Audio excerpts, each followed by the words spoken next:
As we said, we're heading to the UK and the Eden Project to explore the world's largest captive rainforest. Our guide will be Robbie Kirkman, the education team lead at the Eden Project, and he really focuses on science education as well as managing the day-to-day operations of the school's team and teaching. So at Eden Project, education is so important. They bring students and the general public right in to hear these important themes of biodiversity, food security, regeneration, sustainability, environmental awareness, and climate change. So let's get Robbie in here with us right now. Hey, Robbie, how you doing? Morning, everybody. I'm doing really well, thank you. It's beautiful here this morning. It looks beautiful. I see the sun. I hear the water. Wow. Yeah, absolutely. We just opened up for the day, so there's a few people wandering around me. There might be a little bit of chaos with toddlers, who knows, running around. But yeah, great to be here. All right, Robbie, it's good to see you.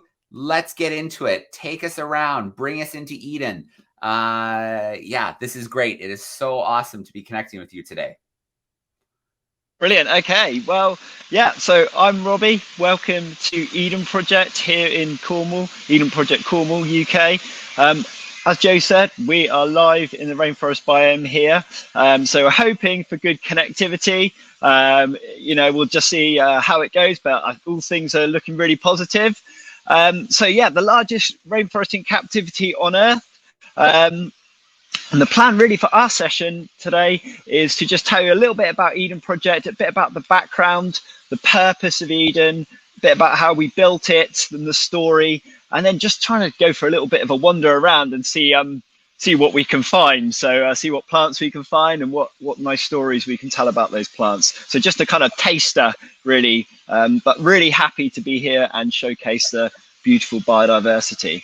I guess one of the most brilliant things about Eden is the fact that in our rainforest biome, we've got biodiversity from all around the world. So we often say that a trip to Eden Project or a trip to the rainforest biome is like exploring the world in a day, because you can find out about those stories about plants and people as you go. Now, hopefully, Joe's got a couple of pictures which might be useful for me to share with you in a moment, because I just want to check in on a bit about the story of Eden for those of you that aren't familiar with the Eden Project. So Eden Project was built in an old China clay quarry, and China clay is super useful stuff. It gets used for all sorts of things, paints, plastics, makeup, obviously crockery, cups and saucers, loads of things, paper. But this particular clay pit came to the end of its useful life and it wasn't making economical sense anymore. So they closed this pit and they were left with that big ugly hole in the ground that you can see there, devoid of much of the life you'd normally expect in a Cornish landscape, and very little in the way of fertile soil there.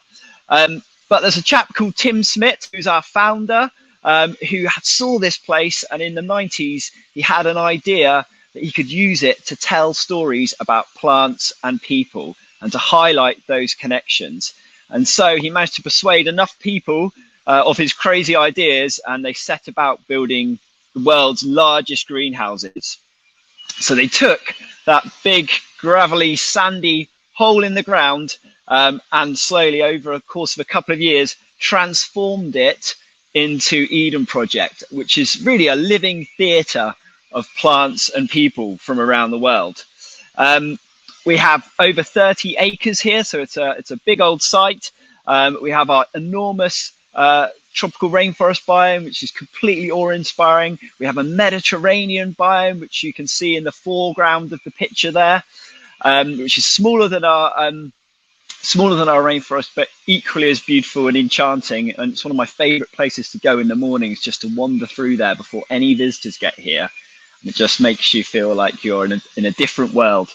And we opened in March 2001. So, we're over 20 years old now. So I think the plan is I'm going to tell you a little bit about the mission, probably as we walk and talk. And then I'm just going to basically find some interesting bits of biodiversity and talk about some of those stories that we like to share with our public visitors and as part of our schools program. Because our team here at Eden, we see an awful lot of schools children. Pre-COVID, we were seeing over 50,000 school children a year and college children and university students. And now we're getting closer back up to those levels again as we come out of the pandemic. So we're super of that today. So Eden Project is an educational charity, and we are a social enterprise. And we're really here to create a movement. We want to create a movement that connects people with the environment, with the living world, and with each other, to show everybody what we can actually achieve if we work together, and how we can actually improve our planet for the benefit of all living things. And in the same time, respond to the planetary emergencies.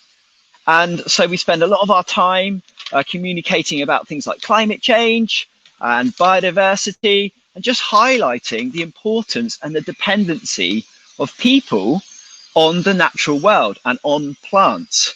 And so, for example, if I just flip the camera around for a moment, give me a second. There we go. There we go. So, for example, we've got a plant down here which actually doesn't look particularly special. Okay, it's called Madagascar periwinkle, but actually this plant is an incredible medicine plant. It contains two different chemicals, vincristin and vinblastin, and those chemicals are actually used in the fight against childhood leukemia and Hodgkin's lymphoma. And I believe the chemicals from this plant have actually taken survival rates from childhood leukemia from somewhere like 10% to more like 90%. So that is one of the things we like to highlight about the importance of plants, is this idea that plants give us medicine. Okay, they also give us our foods, obviously, which is an interesting one, because often people come here particularly and haven't really thought exactly about where all their food might come from. And then we highlight the fact that, oh, these things that we really enjoy, chocolate, for example, well, that comes from the cacao plant, which grows in the rainforest. Most of the world's, 70% of the world's cocoa beans come from West Africa. So we're linking young people and all of our visitors to the foods that they enjoy, and telling the stories about those foods and those places. And I think I'm back. I guess that's one of the really good things about Eden, is that we can help people to make those connections, because we can showcase all those links between people and plants. So it's not just food, obviously our medicines, materials that come from plants, and other things which are super important, like oxygen. And so we talk about all those things. And we talk about those tangible things, I suppose, like the foods and the medicines and the drinks and the materials.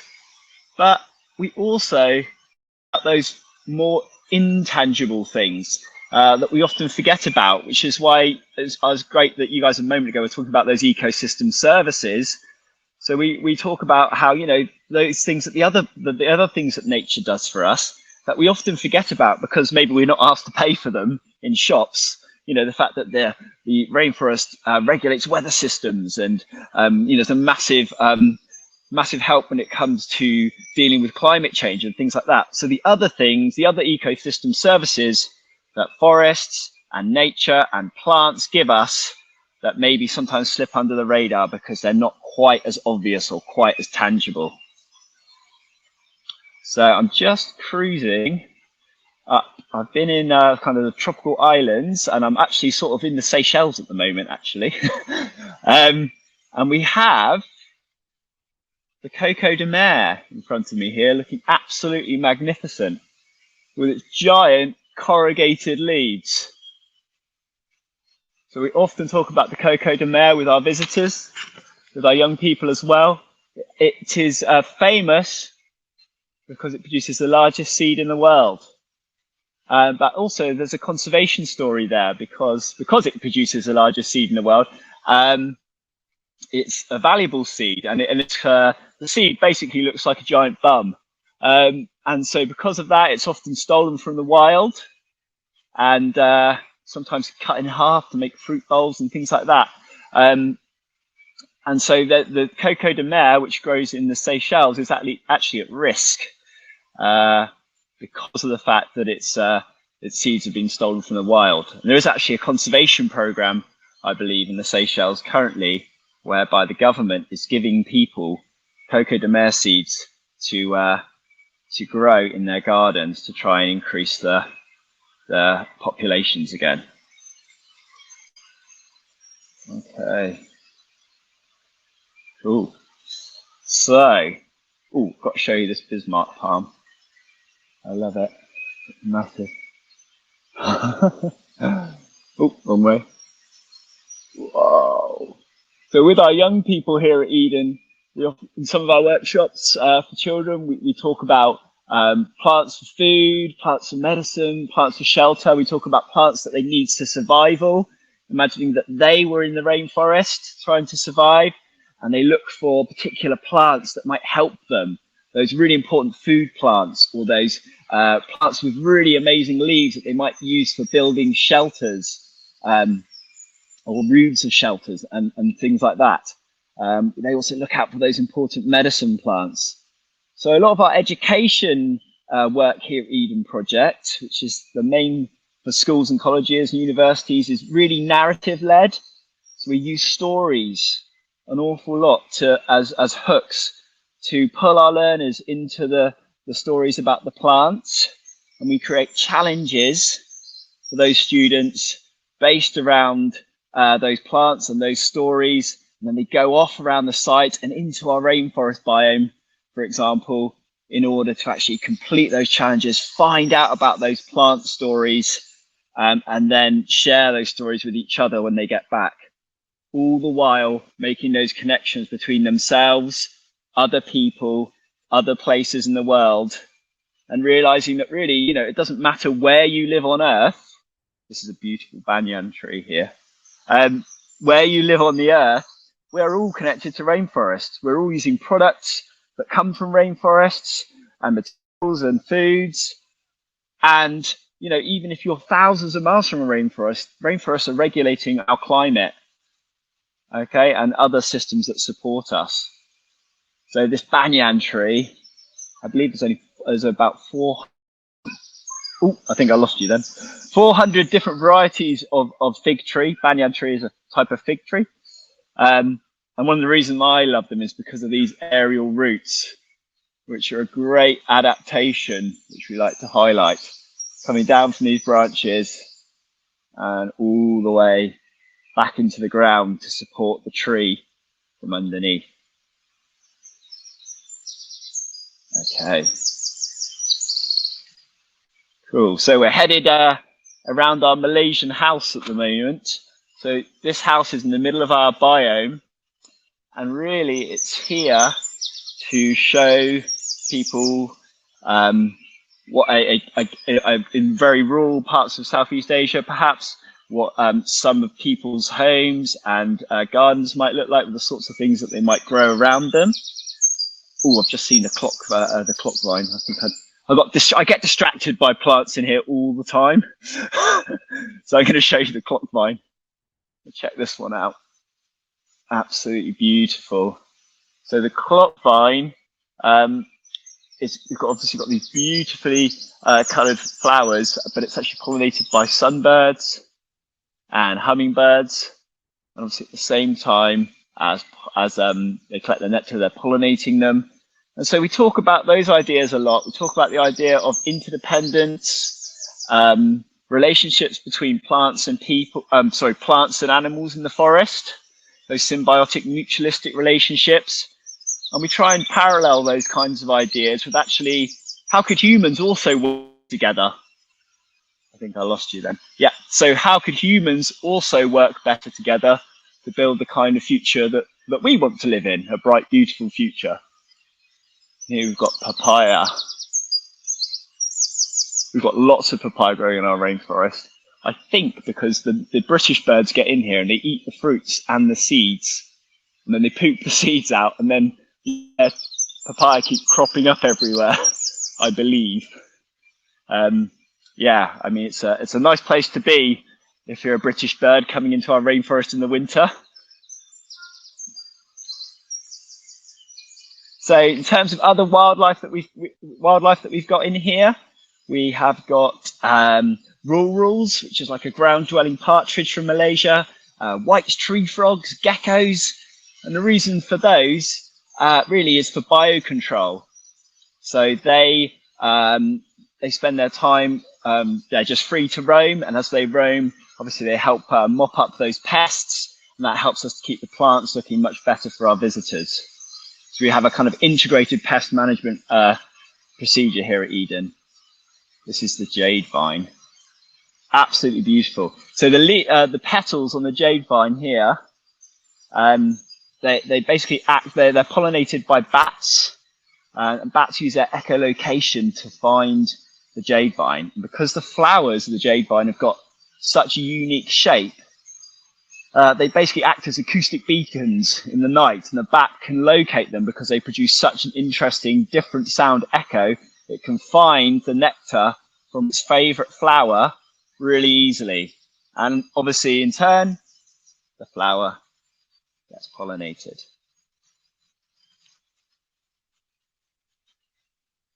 Okay. So if we look up, you can see our lookout platform, which is about 50 meters up into the top of the rainforest biome. And you can go up there and look down at the rainforest above. One of my favorite things about doing that is just because it really highlights the size of the biome. So it's about 1.5 hectares, which is nearly 4 acres, I think. It highlights the size of the biome, it highlights the construction with the steel frame and the plastic panels that trap the heat in here to reduce the amount of any heating we have to do. And also you can see the whole biome at one moment, and you can appreciate a really staggering statistic, which is that we lose an area of tropical rainforest the size of our rainforest biome every 11 seconds. So with our visitors, that one really hammers home up there, because you can really see actually how much that is. And you can think, oh, since the time I've been talking, you know, how many biomes worth of rainforest is that? The idea that there isn't that much tropical rainforest, and that we need to conserve what we have because all the things it provides us, but more than that, because in its own right, every living thing and every part of biodiversity, although it gives us things, which is great, it should be there in its own right. Giant bamboo, massive. So this stuff grows so quickly, up to 40 centimeters a day, and it tries to grow out the top of the biome. It's incredibly strong, and a really nice example that we use with our young people, for example, and our visitors of materials that, you know, material that can be sustainably produced, relatively easy to grow, can provide food, medicines, water, and obviously, you know, materials. I'm actually wearing a bamboo t-shirt right now. So a super useful plant, and one of my most favorite plants.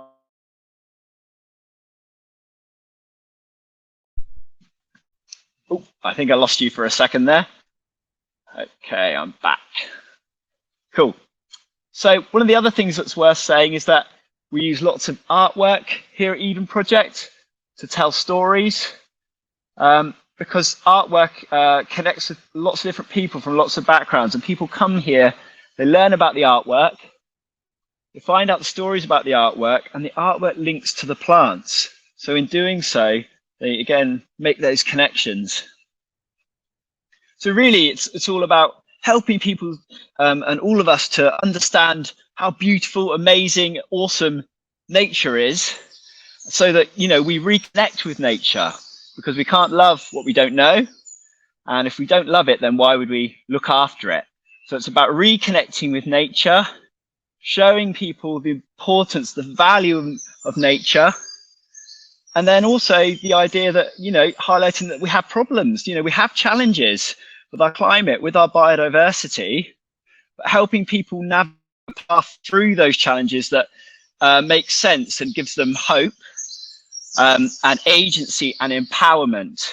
So sort of taking those feelings of what you could call, eco-emotion, if you like, and changing them into eco-action, showing that everybody, no matter who you are, where you're from, can be part of the solution to the global challenges that we face. And everyone is part of the story. Oh, cool. I've just found some taro here, and I love playing with this leaf. I'm going to try and do this at the same time as filming it. But so I've got some water here, and it's a really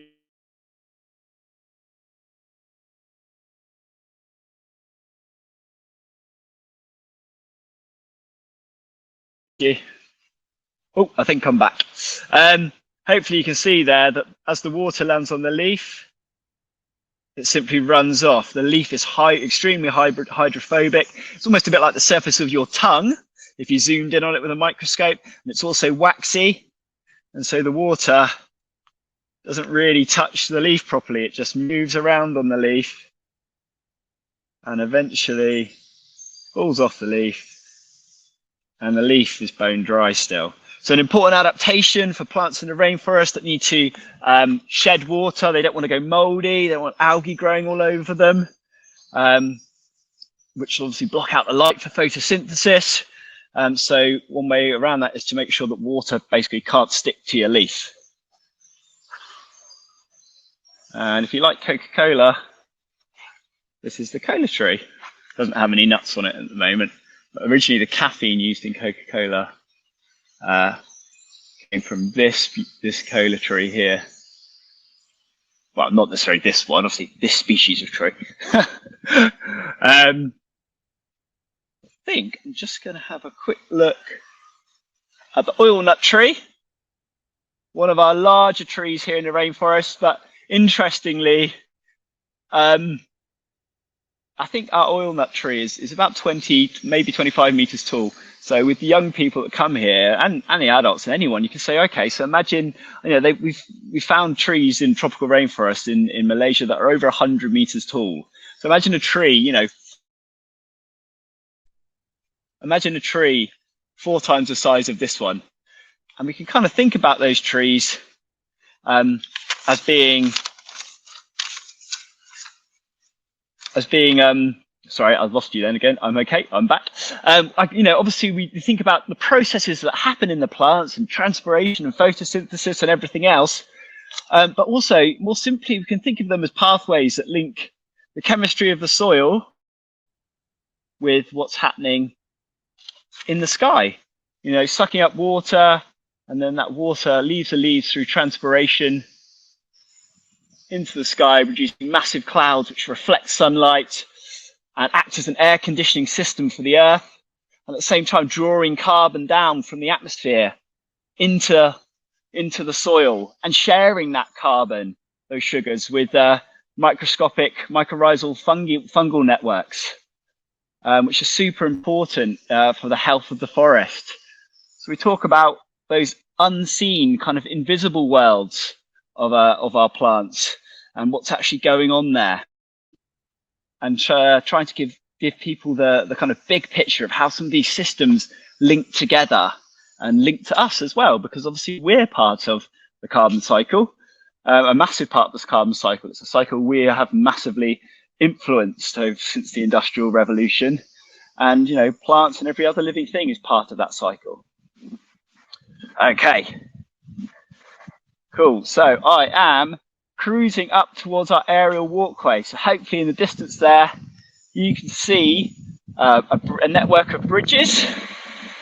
And this is a really good spot to go here at Eden, because on this little corner where I am now, it's a bit cooler, which is nice because I get quite hot. But also it's a great spot to go because you get a really nice view from like inside the canopy level of the biome when you get up there. And one of the things that, I think I lost you. One of the things that young people love to do is they run across our cloud bridge, which basically produces water vapor, and they run through it. So they're kind of running through the clouds and getting that sense, the idea that these forests generate clouds, and I think I lost you. Yeah, forests generate clouds, and that water and energy is transferred around the globe as part of our weather systems. Okay. So here's some more of our sort of exhibits and artwork where we like to explain more about climate and Earth's delicate balance. Ooh, and the sausage tree here. Look at that thing. Massive. Where's my hand for comparison? Okay, so there's a sausage tree. Good tree for shelter. So we're okay.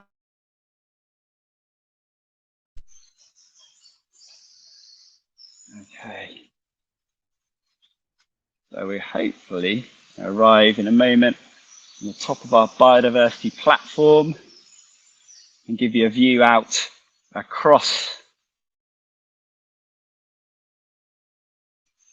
the forest from a kind of mid-level point. Wow, look at these beautiful leaves, Cecropia, the trumpet tree. Absolutely awesome. That's one of the other beautiful things is when you look down from higher on high, you can actually see patterns. You can see the Fibonacci sequence popping out, and you can just get a sense of what it would be like if you maybe we talked to the children about if you were a scientist working in the rainforest, or if you were an animal that made its home in the canopy. You talk about the canopy as being the site of principal exchange of water and gases with the atmosphere, and also where most of the life in the rainforest lives, with species, lots of epiphytes and bromeliads, and then the relationships that those plants have with other living things like frogs who make their homes in the water in the bromeliads and laying their frog spawn. And in return, they're pooping as well, so the plant is getting an extra source of nutrients. This is our walnut tree here. And we can also talk about stories of seed dispersal and how often some of the tallest trees, like the kapok tree, produces sort of fluffy seeds that float on the breeze, so they're carried, so they're dispersed a long way away from the tree. Okay, this is our rope bridge here, which is a bit of a favourite, really. I was hoping to find some rurals and some geckos, but I don't know whether I've scared them away because I'm sort of talking too loudly. But can't find any right this moment. Okay, so I think we'll probably head over the bridge. Try not to fall off. I can give you a little look over the edge as well as we go, hopefully. Yeah, Robbie, this is absolutely incredible today. I think the last time you and I connected for a virtual event with students, it was a cloudy day. The rainforest really just comes to life with all that sunlight pouring in. Absolutely, yeah. It's really come to life. I'm going to try not to drop the camera over the edge, but we've got a kapok here, a kapok tree here, a very small kapok tree. Obviously, they grow an awful lot bigger than this one, but it's quite one of the things we like to talk about is how they're really, when they're young, to protect the stem, and as they grow older, they become less spiky. So there's our kapok tree, which would have those fluffy seeds. It's roasting in here, Joe. Wow, I can imagine. Robbie, I wonder, the students who come to visit, you get to see them come in and then hear from them and the educators when they leave. What is kind of the overwhelming thing you hear from students and educators after they visited? It's, a lot of the time it's an awe and wonder thing of just, they didn't realize how diverse the plant life was in the rainforest, how, in our biome in particular, just all the different types of plants that they can see, and also those connections between the plants and themselves. They didn't think about, where their chocolate comes from or where coffee comes from, and they hadn't thought about cocoa farmers and the lives of other people in the world that produce these things that we take for granted, I suppose, Joe. So yeah, I missed the very beginning of your question, so I hope I've sort of answered it there. No, no, absolutely perfect. Yeah, amazing.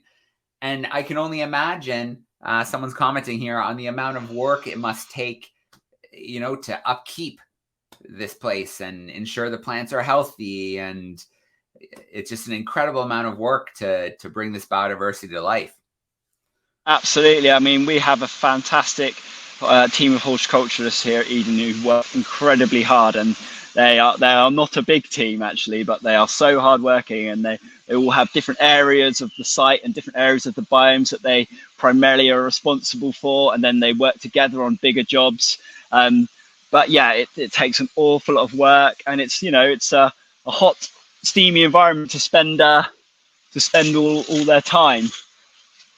Pest management is an interesting one. So you can see here, we've got these lots and lots of white-footed ants.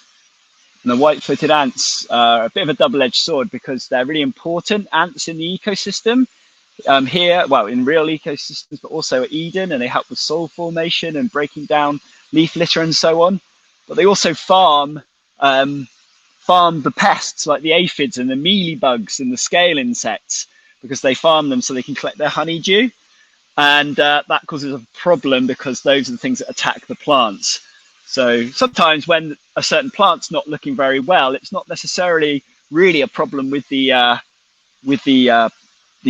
scale insects and so on. It's really a problem that we've got too many ants doing too much farming. But yeah, ants are one of the only other creatures on Earth that farm another species apart from humans. So an interesting story. Robbie, I can't believe it's time already to start thinking about saying goodbye to Eden. You have an amazing place that you get to work and you get to share with so many people across the UK and people who visit the UK. And it's so valuable to be able to bring people to the rainforest who might, never get to experience it, or at least not in the foreseeable future.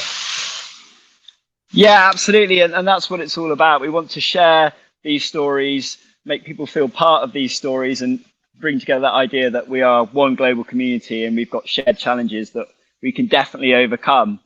We just need to work together on them and all pull in the same direction. Yeah, absolutely. I'm just going to share up here. If you want to follow along on Instagram, a great spot to follow along at Eden Project Cornwall is a great place to visit the website. And of course, if you're in the UK, this is where you got to go spend a little time. You can tell people you're in the UK visiting the rainforest.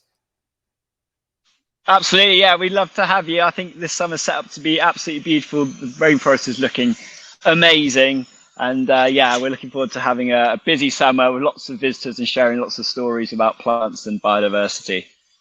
All right, Robbie, thanks so much. We have an education event coming up in the not too distant future. We're going to take a ton of students to come visit you and dive into those adaptations in that rainforest world. So Robbie, thank you for everything you do. A shout out to the whole team who make this beautiful place come together.